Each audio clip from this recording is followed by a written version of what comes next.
I am Laura Dixon, and you are listening to the Naturally Thin for Life podcast, episode number 229. Go from feeling pretty good to amazing.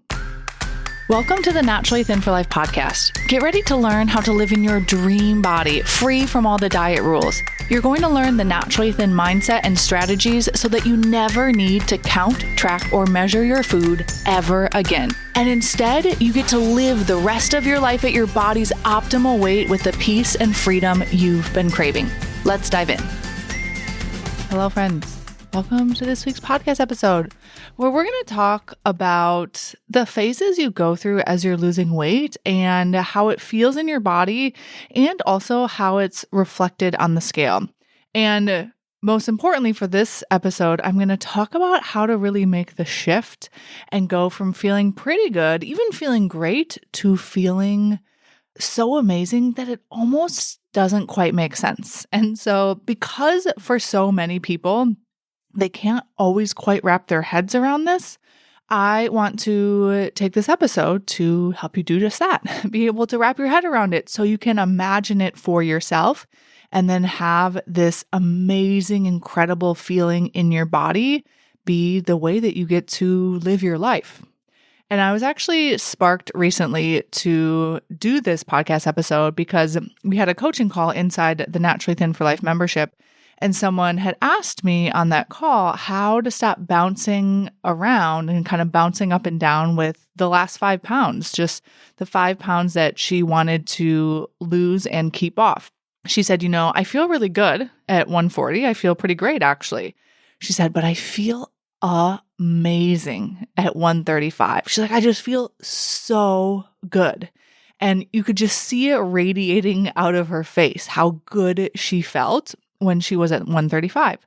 So of course, it's not about losing those 5 pounds, right? She wanted to be able to have the mindset to be able to kind of hold on to that amazing feeling. And so we worked through how to do that specifically for her. But I've also had this experience as well, where I used to be around 143 or so, and I felt pretty good most of the time, kind of all the time, actually. And then I started to focus on feeling incredible and feeling amazing and alive and vibrant. And I would ask myself, I wonder if I could feel even better physically in my body. And my goal was not to lose more weight. I just was thinking there were times where I would maybe go out to eat and feel a little not quite as optimal as I wanted to feel. Or I would maybe overeat just a little bit on the weekend because I'm like, oh, it's fine. It's not that big of a deal. I know, if I get up to 145, it always goes back to 143. And 143 is kind of I was very happy with that weight. So I wasn't trying to lose weight, but I just had these moments where I wasn't feeling as good as I knew I could. So when I focused on this, just feeling incredible and amazing and alive and vibrant, and I was asking myself these questions what if I could feel even better? What would that be like? I actually realized my body feels a lot better at 136 pounds or so. And I didn't intentionally say to myself, I'm going to lose 7 pounds, and go from 143 to 136. It just sort of happened. And it happened because I really focused on making the shift from feeling great to feeling amazing. And I stopped saying certain things to myself when I made this shift. I stopped saying to myself, well, I'm at my naturally thin weight of, 143. So it's okay if I eat a little extra here and there, because if the scale goes up a pound or two, it's not that big of a deal. I know how to lose it. Now, all of that is totally and completely true and totally and completely fine if that's how you want to live. But for me, I didn't want to necessarily live that way because I just knew how good I could feel. And I just really, really, really love feeling incredible in my body. So again, my focus wasn't even necessarily to lose, 7 pounds or whatever it was. It was to see how good I could feel. And I always like to tell myself, if I don't enjoy this, I can just go back to what I was doing before. But what I noticed after I had this experience, and I've seen many women have this experience as well, where we kind of play this game with ourselves, tinkering, bouncing around with, 5 pounds or even 10 pounds. But what I personally really realized was that when I focused on feeling amazing, is that my tolerance for feeling uncomfortable has just decreased dramatically in a way that I personally really enjoy. I notice so much sooner when I'm starting to feel uncomfortable. And I'm also willing to, sometimes if I do overeat a little bit, I might feel a little bit uncomfortable. I'm willing to let that discomfort just hang out there while I get back to feeling as incredible as I can without making it worse by continuing to overeat. And so my tolerance for feeling physical discomfort from food in my body has gone way down.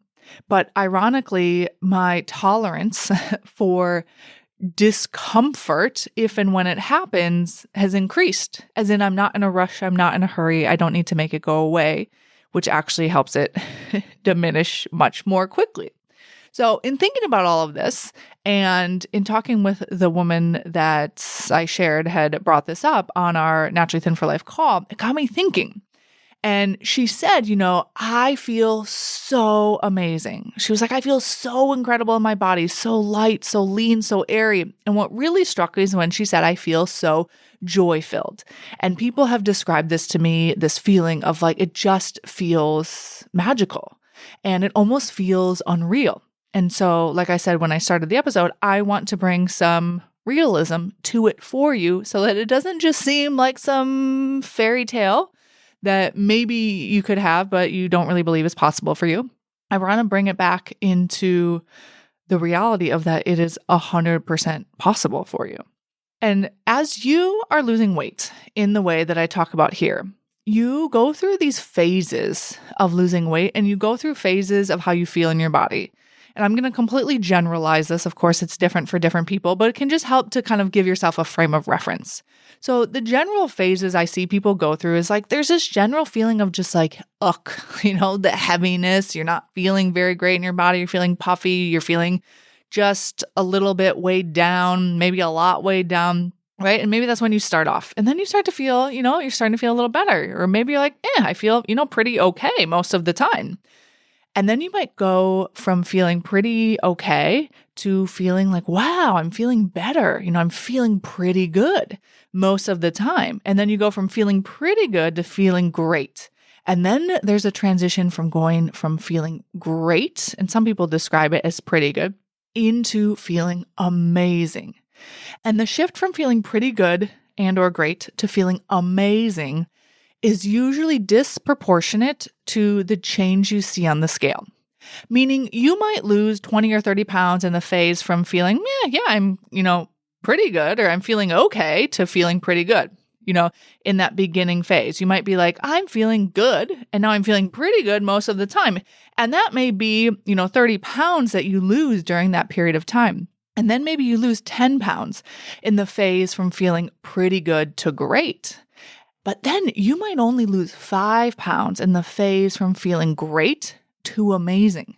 But don't let the change on the scale fool you, because the shift in how you feel when you go from feeling great to amazing, to me, is 100 times more incredible than the shift from feeling okay to good. It's the most miraculous kind of change and shift and feeling that I think you get to experience when you're losing weight in this way.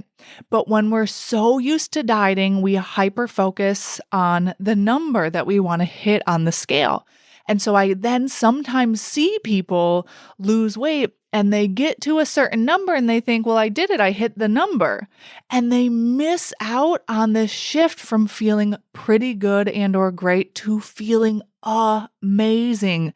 And to me, that's really what you've worked for. And it doesn't take a whole lot to go from feeling pretty great to amazing. I'm going to talk about what some of those nuances and some of those shifts are and how you can make them. But when we're so hyper-focused on the number on the scale, we miss out on this shift.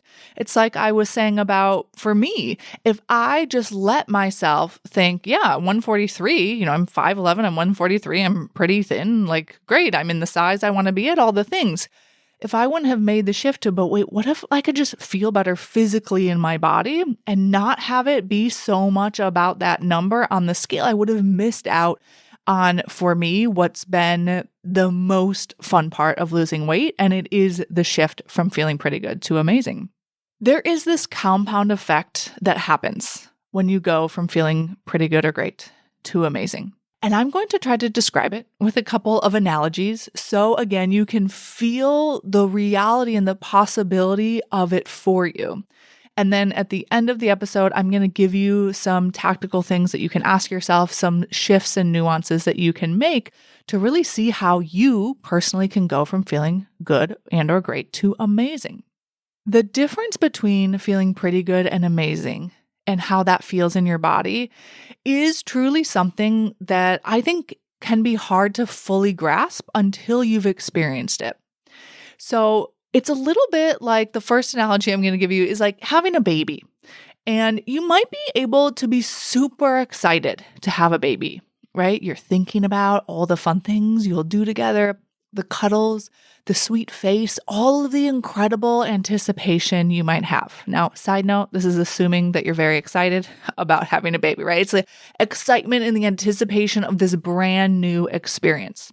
And this is like you imagining now what it's like for you to go from feeling pretty great to amazing. And it's important to imagine this, right? I think it's fun when you maybe are having your first child or you're in a new relationship, right? You like to imagine the possibility of it without having had all of the lived experience of, in this example, having the baby, right?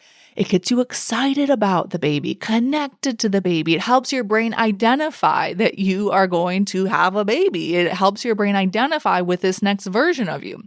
So don't underestimate the anticipation and the excitement and the imagining of it. It's really important. But at the same time, as much as you try to understand beforehand what it's like to have a baby, in my personal opinion, and maybe it's different for other people, it's impossible to know until it happens. Like the love you feel, the joy you feel, the happiness you feel. And yes, there's hard and challenges too, but that's not part of the analogy. So we're just going to stick with the love and the joy.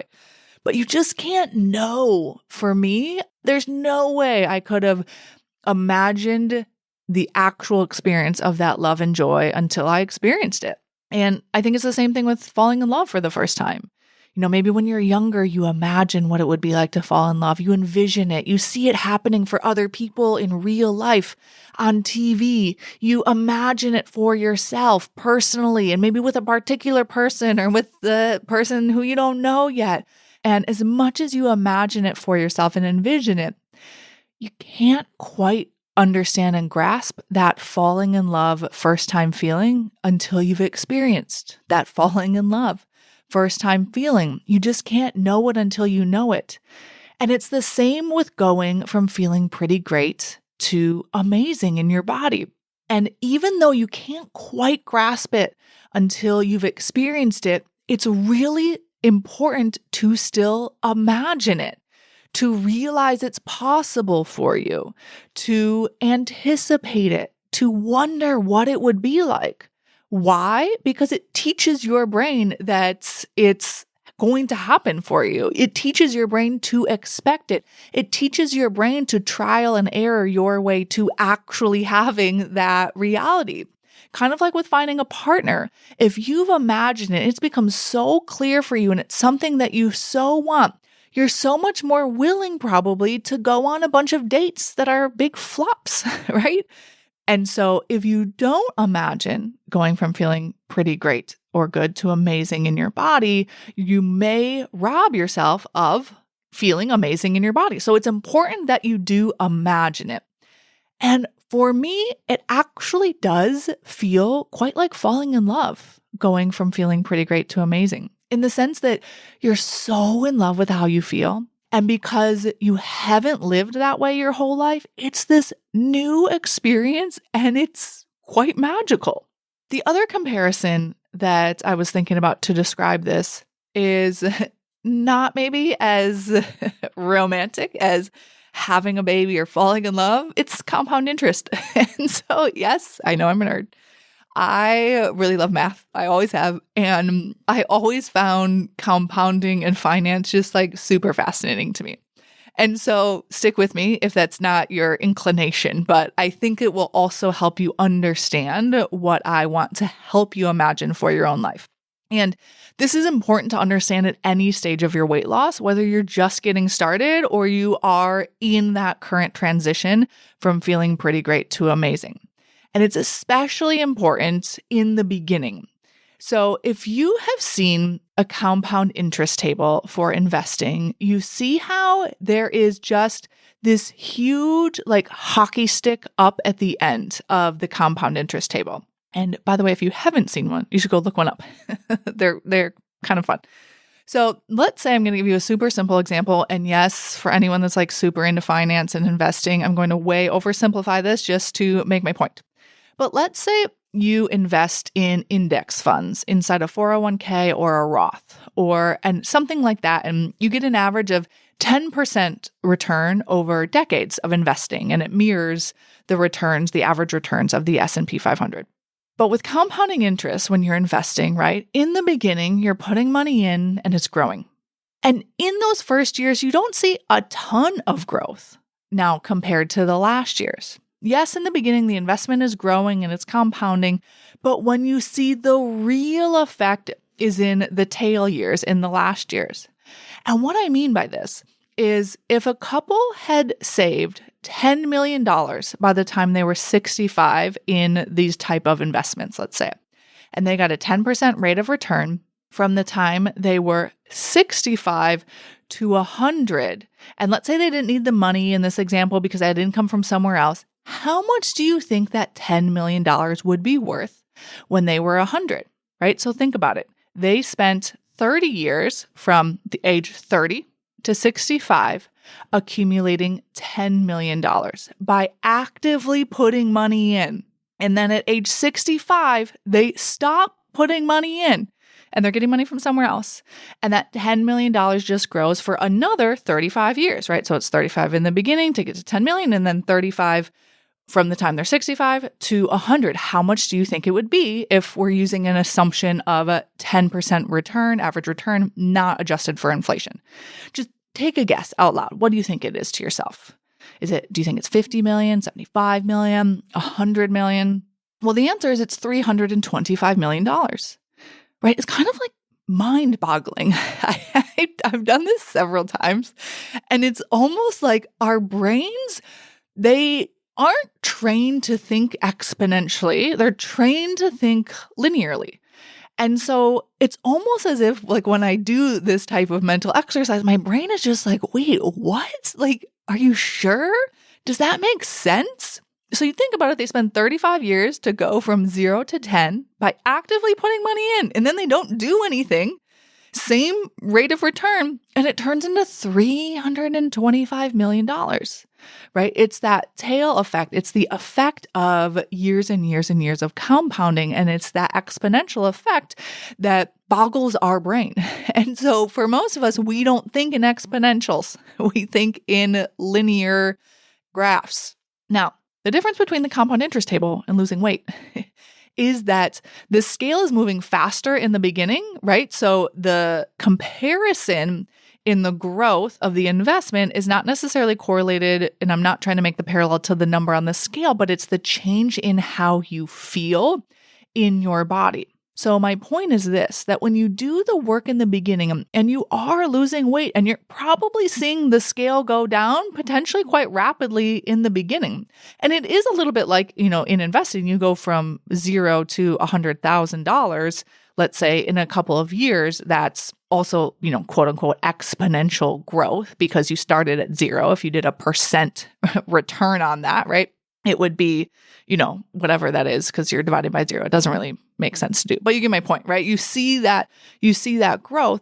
And in the beginning, when you're losing weight, yes, you see the scale going down, and yes, you are feeling better, but you put that work in the beginning, and you go from feeling okay to good, to feeling pretty good, to feeling great. But the insane, extraordinary, mind-blowing, magical, doesn't quite make sense magic happens when you go from feeling pretty great to amazing. And it might only be a 5-pound difference on the scale.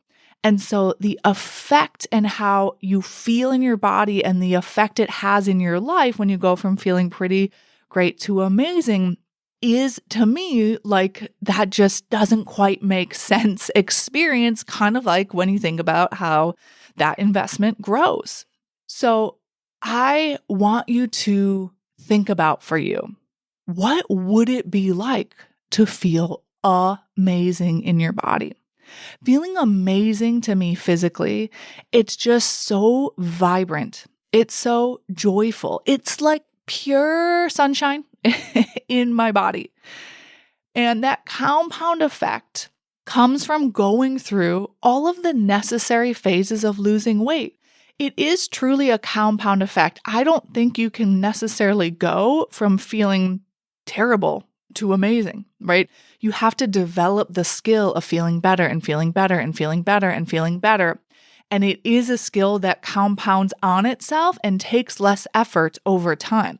So I think you need to go through the phases of feeling like, oh, not good, to then, I'm feeling okay, to then feeling good, to feeling pretty good, to feeling great, to feeling amazing.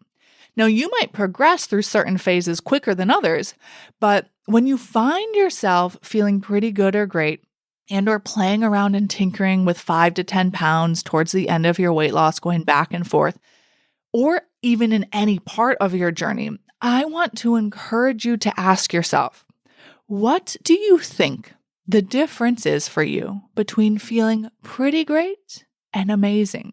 And I want you to ask yourself, what if you were wrong about how good you could truly feel?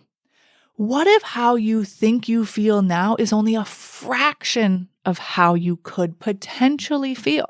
So when you're thinking about this for yourself, you might ask yourself, when I'm feeling amazing, how is your tolerance for any food discomfort different then? How do you end a meal differently? How do you interpret hunger differently? How are your food choices different? And the answers to these types of questions are probably subtle and they may seem insignificant. But the difference between ending a meal feeling grounded and content to me is very different than ending a meal feeling clean, fresh, and nourished. I will make very different food choices when I say to myself, I want to feel grounded and warm and content versus clean, fresh, and nourished. And when you are going through these phases of losing weight and really when you're wanting to feel better and better and better, it's more and more important that you focus and you think about exactly how you want to feel in your body. And like I was saying with the other examples earlier, this is why it's important to really imagine what does it like? How clean and fresh and lean and fit and strong and energized can you really feel? Because if you don't ask yourself that question, you're not even going to try to get there because you're going to think you've already arrived there. And so it is very important to both ask yourself these questions, to imagine what it's like for you to feel amazing in your body, or to even go from feeling meh, okay, to how do I feel great in my body? And then once you're at great, how do I feel amazing in my body? And if you're currently describing how you feel as amazing in your body, what if you asked yourself, what if I could feel even more amazing? What would that feel like? And so when you're asking yourself those questions, you're teaching your brain to be open to potentially being wrong about the limit to how great you can feel. So no matter where you are in your weight loss, this is a skill you develop. And it starts where you are right now, understanding how you think differently in your next phase of weight loss. You don't need to necessarily know what exact phase of the weight loss am I in. It's just a way for me to help you understand the natural, normal progression. But what's important is the continual asking of yourself, what's different when I feel even better? What could that be like? What if I was wrong about how I feel right now being, the optimal way I feel? What if I could feel 10 times better and I don't even know it? And you want to imagine it, connect to it. And then, of course, you're going to have some trial and error as you get there. But if you tell yourself it isn't possible for you, which I don't believe at all, then you're not going to even try. And I also want to offer that Even if you experience chronic pain or chronic fatigue, or you get flare-ups from a diagnosis, that the shift from feeling pretty good to amazing is only one that you can know. It's personal to you. It's based on your own experience and the amount of change you personally feel in your body. You feeling amazing, it can be very different than someone else feeling amazing, but that's not what matters, because what your brain and body only know are your own experience. So it isn't for you to compare how you feel to someone else. It's for you to compare how you feel now to how you used to feel. It's 100% relative and unique to each person's own experience. So my experience isn't going to be someone else's experience. There may be someone else who feels way more amazing than me. I don't know, but it's completely irrelevant because I only know my own experience of my brain and body, just like you only know your own experience of your brain and body. And I just don't think it ever does any service to compare how you feel in your body to someone else. You want to compare how you feel in your body to how you feel in your body. So don't sell yourself short on this. You can feel more amazing than you probably even know. I've seen people lose weight and stop 10 pounds short or so of feeling amazing, and they don't even realize it because they think they've reached the peak of how good they can feel. And I want to say that again. They just think they've reached that peak. And oftentimes it's because, like I said earlier, it's because we're so focused on the number. And so we assume that we've reached the peak of how good we can feel because we've reached some arbitrary number that we set for ourselves. And it's not even about losing those 10 pounds. But I can tell when someone has sold themselves a little bit short because they will say things like, well, I don't need to lose any more weight. I feel pretty good. I feel fine. Yeah, sometimes I overeat a little bit, but then I lose it again. And I maintain the same weight. I'm in the size clothes that I've always wanted to be in. And I feel good. I feel fine. And that's 100% totally fine. And if that's how you want to live, you should. But what I want to offer to you is that there is another level of feeling incredible and amazing that you want to give yourself the opportunity to experience if that's something that sounds pleasurable and amazing to you. And it is. Because then I've seen people lose weight and they'll say, this feels magical. I can't tell you how many people have gotten to the place where they feel amazing and they use the word magical. It feels unreal to them. They'll say, I never knew I could feel so incredible, like so good. How is this even possible? And they'll say, I wish everyone knew they could feel this good. And I love hearing people say this. And, they'll say it with this like beaming smile. And it's literally like rays of sunshine literally coming out of their face and their body as they say it. And when I hear this from someone, I just think like, I know, I get it. It almost doesn't quite make sense, and yet it makes perfect sense. I believe it's how we're designed to eat and live. And this experience of feeling so incredible in your body, I think it's one of the reasons there are people that have never struggled with their weight. And one of the reasons why people who have always been naturally thin can't understand why you would ever choose to feel uncomfortable in their body. Like they've always felt potentially very comfortable in their body. They just can't quite figure out why you would not want to feel comfortable. Like it just doesn't make sense to them in the way that it doesn't make sense to me now. Like the thought of binging, I just am almost like cringes. Like I have this cringe feeling in my body because the thought of feeling that uncomfortable is like so, like I just can't even imagine it. Yet I spent years living that way. And so I think it's one of the reasons that truly people that have lived their whole life being naturally thin, their minds can't wrap their head around why someone would choose to feel uncomfortable in their body from food. Just like when we're dieting and we're struggling, we can't quite wrap our heads around how someone is naturally thin, right?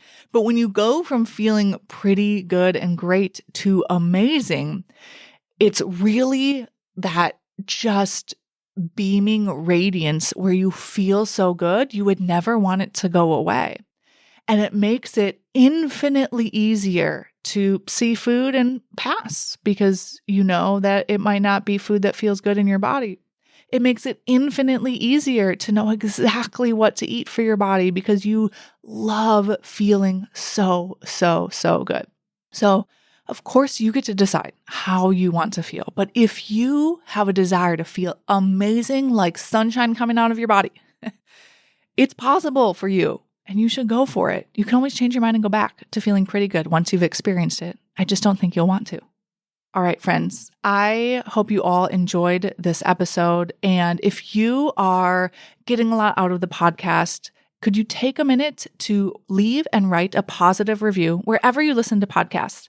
That helps each podcast platform know to suggest the podcast to other women like you who haven't found it yet, so that we as a collection of women can lose weight in the way we want, in a way that's unique to our bodies, that's peaceful and free, and feel so incredible in our bodies.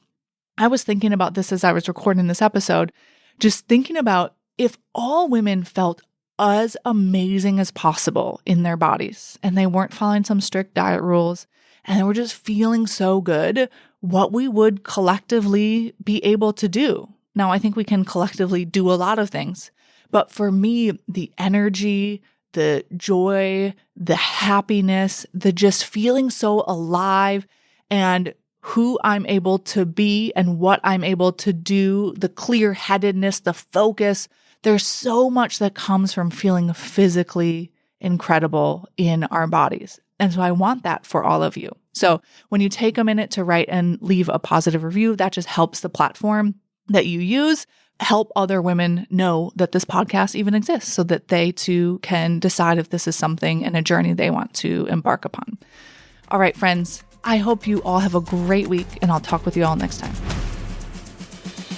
Hey friend, if you're enjoying the podcast, I invite you to come and check out the Naturally Thin for Life membership at naturallythinforlife.com/join, where you'll learn the full Naturally Thin method broken down into simple and doable steps so that you lose the weight you want peacefully and rapidly and keep it off with ease for the rest of your life. The Naturally Thin for Life membership provides you with the tools to not only lose the weight you want, but customize your mindset and your habits to your unique body and life. As part of the membership, you also get an implementation workbook to ensure your inevitable success. Head over to naturallythinforlife.com/join to get an inside look and tour of the Naturally Thin for Life membership. Hear from countless women who've utilized the tools and the extraordinary successes they've been able to achieve. I hope you join us over there at naturallythinforlife.com/join.